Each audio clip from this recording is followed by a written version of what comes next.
ଏବେ ଦକ୍ଷିଣ ଦିଗକୁ ତାଙ୍କୁ ପଠାଯାଉଛି। କାରଣ ଭଗବାନ ଜାଣିଥିଲେ ଯଦି କେହି ମୋ ସୀତାଙ୍କ ଠାବ କରିବେ ସେ ହଉଛନ୍ତି ହନୁମାନ ମହାରାଜ। ଚାରି ଯୁଗକୁ ଚାରି ଦିଗକୁ ପଠାଗଲା ବିଭିନ୍ନ ଦୂତ ମାନଙ୍କୁ। ନଳ, ନୀଳ, ଦିବିନ୍ଦ, କେଶରୀ, ଅଙ୍ଗଦ, ଜାମ୍ବବାନ, ହନୁମାନ ଏମାନଙ୍କୁ ଦକ୍ଷିଣ ଦିଗକୁ ପଠାଗଲା। କାରଣ ଖବର ପାଇଛନ୍ତି ଭଗବାନ ଦକ୍ଷିଣ ଦିଗରେ ସୁବର୍ଣ୍ଣ ଲଙ୍କା ନଗରୀ ଅଛି, ସମୁଦ୍ର ଅପର ପାର୍ଶ୍ୱରେ। ସମସ୍ତେ ହନୁମାନଙ୍କ ସଙ୍ଗରେ ଯାଉଛନ୍ତି, ସମସ୍ତଙ୍କର ଆଶା। ଏବଂ ଭଗବାନ ଜାଣିଥିଲେ ହନୁମାନ ବାବା ହିଁ କେବଳ ଏ କାମ କରିବେ। ମୋ ସୀତାଙ୍କୁ ଯେତେବେଳେ ଠାବ କରିବେ ସୀତା ଭାବିବେ ଇଏ ରାବଣର ମାୟା ହେଇପାରେ। ତେଣୁ ତାଙ୍କୁ ସନ୍ଦେହ ମୁକ୍ତ କରିବା ପାଇଁ ଭଗବାନ ଦେଇଥିଲେ କଣ? ମୁଦ୍ରିକା, ରାମ ନାମ ଅଙ୍କିତ ମୁଦ୍ରିକା। ଚାରି ଦିଗକୁ ଲୋକ ଗଲେ, କାହାକୁ ଦେଲେ ନାହିଁ, କେବଳ ହନୁମାନଙ୍କୁ ଦେଲେ। କାରଣ ବିଶ୍ୱାସ ହନୁମନ୍ତ ମହାରାଜ ଏ କାମରେ ସଫଳ ହେଲେ। ହନୁମନ୍ତ ମହାରାଜ ସେ ମୁଦ୍ରିକାଟିକୁ ଧରିଲେ। ତାଙ୍କ ନାଁ କାହିଁକି ହନୁମାନ ହେଲା? ଦୁଇଟି କାରଣ ଯୋଗୁଁ ତାଙ୍କ ନାଁ ହନୁମାନ। ପ୍ରଥମ କାରଣ, ଜନ୍ମ ହେଲା ବେଳେ ଉଦିତ ବାଳ ସୂର୍ଯ୍ୟଙ୍କୁ ଲାଲ ଫଳ ଭାବି ଖାଇବାକୁ ଗଲେ। ଉଡେଇ ଉଡେଇ ପବନ ଦେବତା ନେଇଗଲେ। ଏବଂ ହନୁମାନଙ୍କୁ କଣ କରାଗଲା ନା, ଯେତେବେଳେ ଯାଇକି ସୂର୍ଯ୍ୟଙ୍କ ପାଖରେ ପହଞ୍ଚିଲେ ଦେଖିଲେ ସେଦିନ ରାହୁ ସୂର୍ଯ୍ୟକୁ ଗ୍ରାସ କରିବା ପାଇଁ ଉଦ୍ୟତ ହେଉଛନ୍ତି। ଏବଂ ରାହୁଙ୍କୁ ଯେତେବେଳେ ସେ ଆଘାତ ଦେବା ପାଇଁ ଚେଷ୍ଟା କରନ୍ତି, ପ୍ରକୃତିର ସ୍ୱାଭାବିକ ନିୟମ କାଳେ ବ୍ୟତିକ୍ରମ ହେବ, ସେଥିପାଇଁ ରାହୁ ଇନ୍ଦ୍ରଙ୍କୁ ନିବେଦନ କଲେ, ମୋର କାମ ମୁଁ ସୂର୍ଯ୍ୟକୁ ଗିଳେଇବି। ଏ କଥାରେ ହନୁମନ୍ତ ମହାରାଜ ମତେ ବାଧା ଦେଉଛନ୍ତି। ବାଳକ ହନୁମାନ, ଶିଶୁ ହନୁମାନ, ଇନ୍ଦ୍ର ବଜ୍ର ପାତ କରିଛନ୍ତି, ହନୁମାନଙ୍କୁ ଆଘାତ ଦେଇଛନ୍ତି। ହନୁମାନ ବାବା ତଳେ ମୂର୍ଚ୍ଛିତ ହେଇକି ପଡିଛନ୍ତି, ଆକାଶରୁ ଖସି ପଡି। ଏବଂ ଯୋଉ ପର୍ବତ ଗୁମ୍ଫା ପାଖରେ ସେ ପଡିଗଲେ, ପଡିଗଲା ପରେ ଇନ୍ଦ୍ରଙ୍କର ବଜ୍ର ଆଘାତରେ ତାଙ୍କ ଗାଲର ହନୁ ହାଡ଼ ଭାଙ୍ଗିଗଲା। ହନୁ ହାଡ଼ ଭାଙ୍ଗିଗଲା ପରେ ପବନ ଦେବତା ତାଙ୍କୁ କୋଳରେ ଧରି ଗୋଟେ ବିବର ବା ଗୋଟେ ଗୁମ୍ଫା ଭିତରେ ପଶିଲେ। ହନୁମାନଙ୍କର ଆଉ ନଥିଲା ଜୀବ ସତ୍ତା। ପବନ ଦେବତା ଚିନ୍ତା କଲେ, ମୋ ପୁତ୍ରକୁ ଯଦି ବିନା ଦୋଷରେ ଇନ୍ଦ୍ର ମାରିଛନ୍ତି, ମୁଁ କାହାକୁ ରଖିବିନି। କଣ କଲେ? ଆରମ୍ଭ କଲେ ହରତାଳ, ଧର୍ମଘଟ, ଷ୍ଟ୍ରାଇକ୍।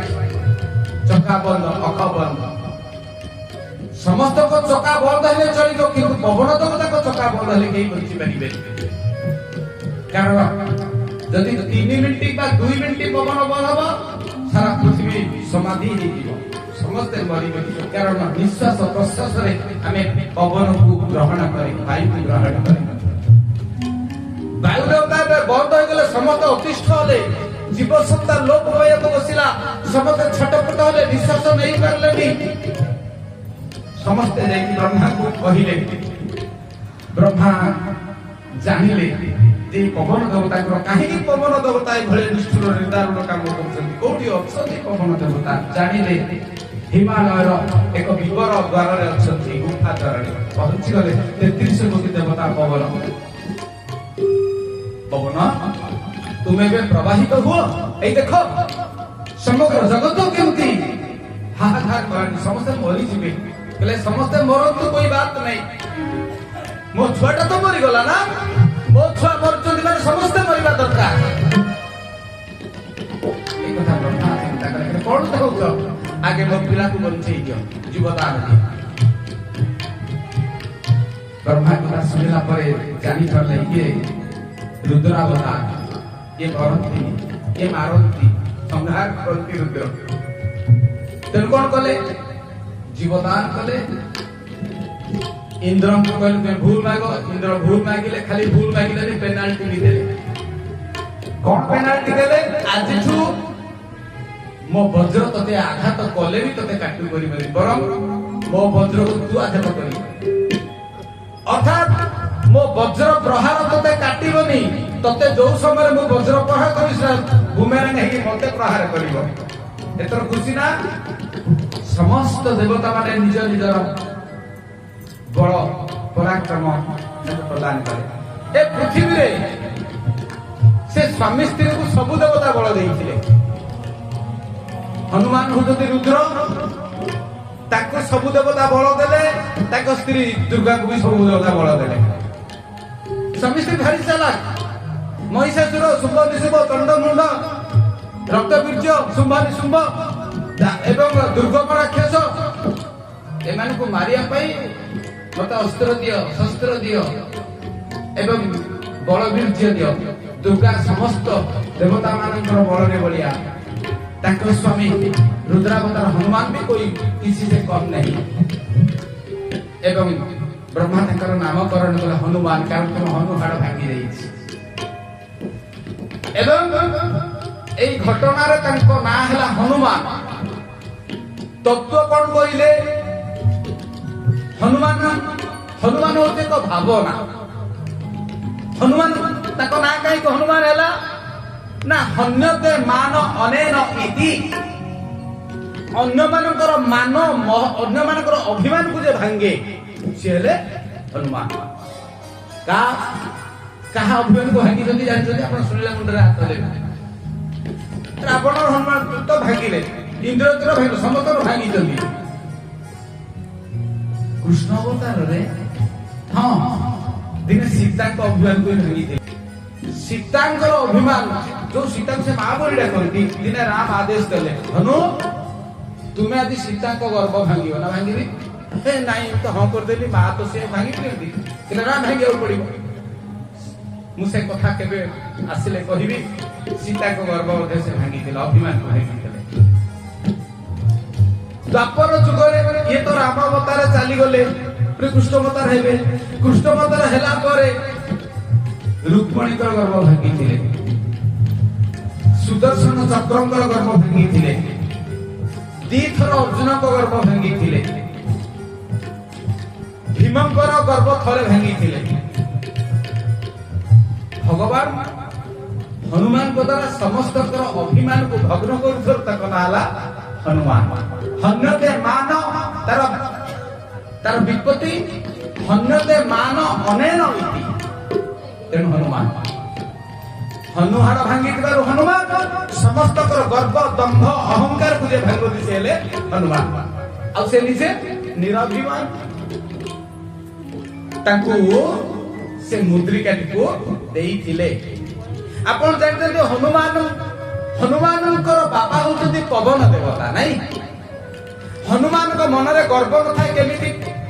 କେମିତି ଗର୍ବ ନଥାଏ?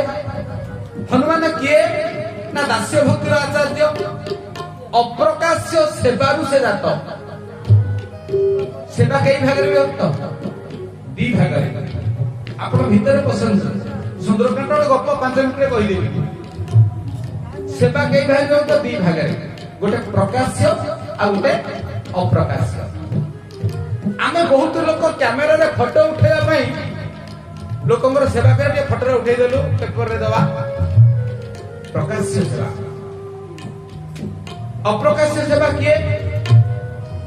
ଯୋଉମାନେ ଅପ୍ରକାଶ୍ୟ ସେବା କରନ୍ତି, ପ୍ରକାଶିତ ହୁଅନ୍ତିନି, ଲୁଚି ଲୁଚିକା ସେବା କରନ୍ତି, ଭଗବାନଙ୍କୁ ଭଲ ପାଆନ୍ତି। ଆମ ଚତୁଃପାର୍ଶ୍ୱରେ ଅପ୍ରକାଶ୍ୟ ସେବକ କିଏ? ପବନ। ପବନକୁ ଆମେ ଦେଖିଛେ? ତା ଭିତରକୁ ପଶିବା। ପବନ ଦେବତା ହଉଛନ୍ତି ଅପ୍ରକାଶ୍ୟ ସେବକ। ସିଏ ନଥିଲେ ଆମେ ମରିଯିବା, କିନ୍ତୁ ପବନକୁ କେହି ଦେଖି ନାହାନ୍ତି, ନାଇଁ? ଆଉ କିଏ ପ୍ରକାଶ୍ୟ ସେବକ? ଆଉ ଜଣେ ଅପ୍ରକାଶ୍ୟ ସେବକ ହଉଛନ୍ତି ଅଗ୍ନି। ଅଗ୍ନିକୁ ଦେଖାଯାଏ, କିନ୍ତୁ ଆମର ଦାହିକା ଶକ୍ତି କିଏ ଦେଖିଛି କି? ଅଗ୍ନି ଦେଖିବାକୁ ଲାଲ, କିନ୍ତୁ ତାଙ୍କର ଦହନଶୀଳ ଶକ୍ତି, ତାଙ୍କର ଉତ୍ତାପ ଶକ୍ତି କେହି ଦେଖିଛନ୍ତି ନା ଅନୁଭବ କରାଯାଏ?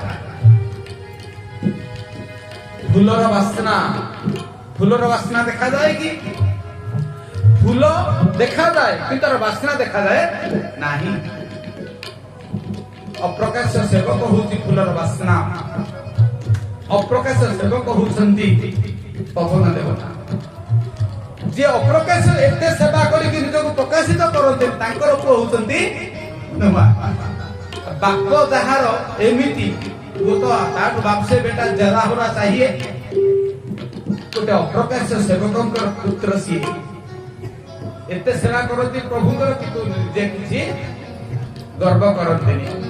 लक्ष्मणकर सेवा कले पुनर्जन्म देले शक्ति भेदरे दधमार्दंडरु विशल्य करडी आनी एवं राम लक्ष्मण को उठेई के आनिले बंचेले महिरावण अहिरावण कबळरु सीता को ठाब गले लंकार जाई कौन से न करिसंती राम को नागफास उद्धार कले गरुड़ को डाकी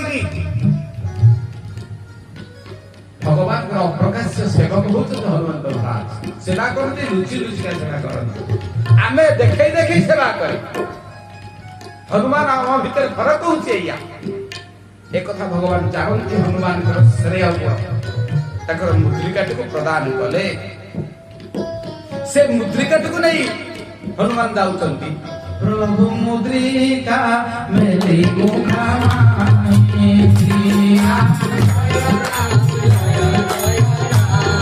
आई जल बिरबी होय जरनाही राम जय राम जय प्रभु मुद्रिका मेली मुखामाई